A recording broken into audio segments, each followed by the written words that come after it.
Welcome to This Explainer. Today, we're diving right into a concept that is literally reshaping the modern corporate world. We're talking about business ethics. And hey, we aren't just talking about playing nice here. We're talking about a massive paradigm shift in how successful organizations operate. So let's break down the core features of business ethics and look closely at the specific rules, values, and frameworks that define the whole shebang. To kick things off, I want you to ask yourself a question. What really separates a strictly legal business from a truly great business? It's a pretty fascinating distinction, right? You see, legal responsibility, well, that can be fulfilled by just doing the bare minimum. Just complying with the law to avoid a hefty fine or a lawsuit. But a great business? They operate on a completely higher standard.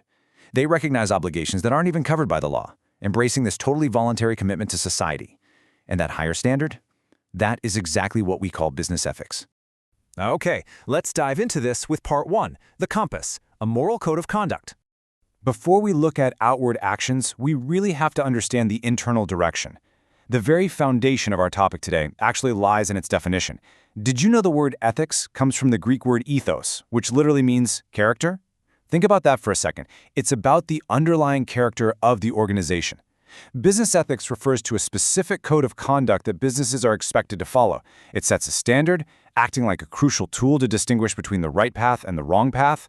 We're dealing directly with concepts like fair and unfair, just and unjust, proper and improper. So it's not just some vague idea floating around, it's a code built squarely on solid moral values. To really ground this concept, let's look at a brilliant quote from Wheeler, a key voice from our source material.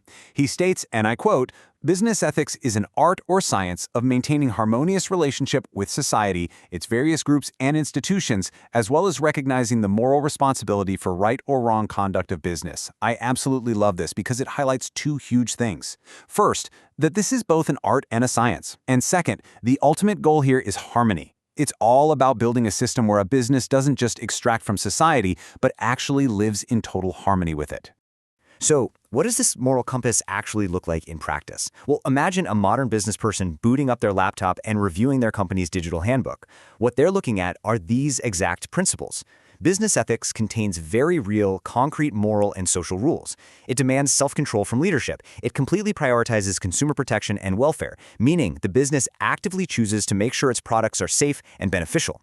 It focuses heavily on service to society, fair treatment to all social groups, and a strict non-negotiable rule not to exploit others. It's that conscious, everyday choice of welfare over exploitation. Moving right along to Part 2, the Shield the Protection Framework.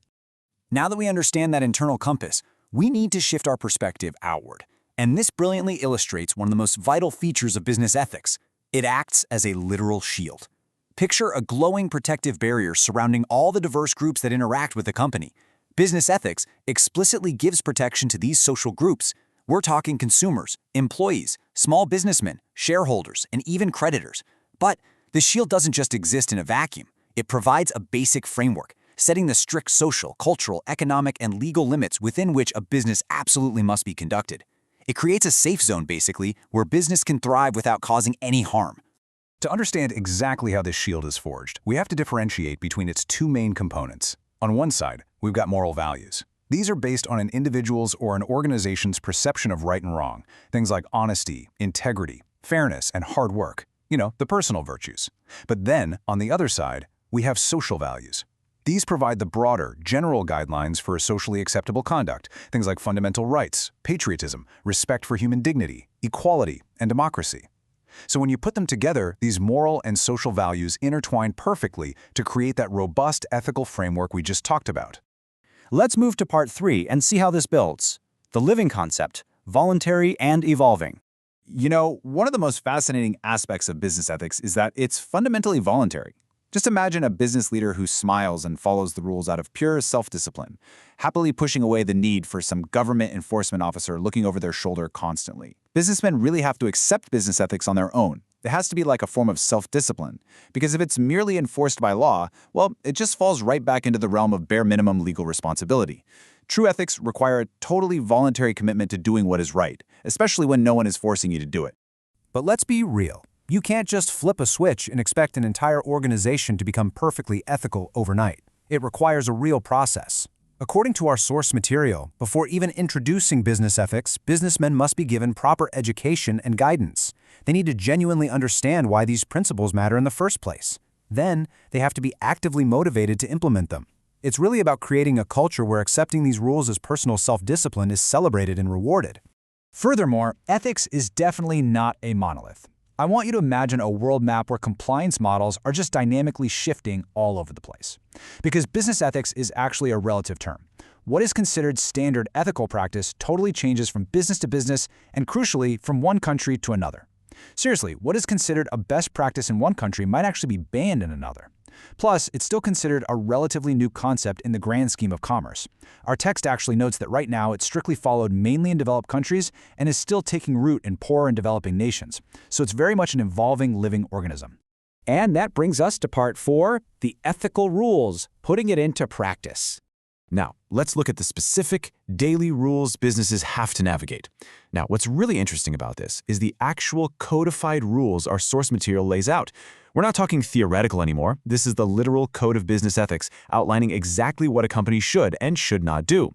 It's a complex matrix, sure, but it is absolutely essential for creating that goodwill and long-term economic gain we talked about earlier. So, the crucial point is how this code categorizes behavior. Let's break this matrix down, shall we? The do's are super clear.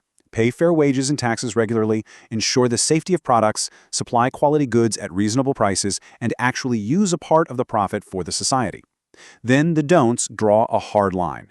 Do not destroy healthy competition, do not cheat or exploit customers, no creating monopolies, and definitely do not resort to hoarding or black marketing.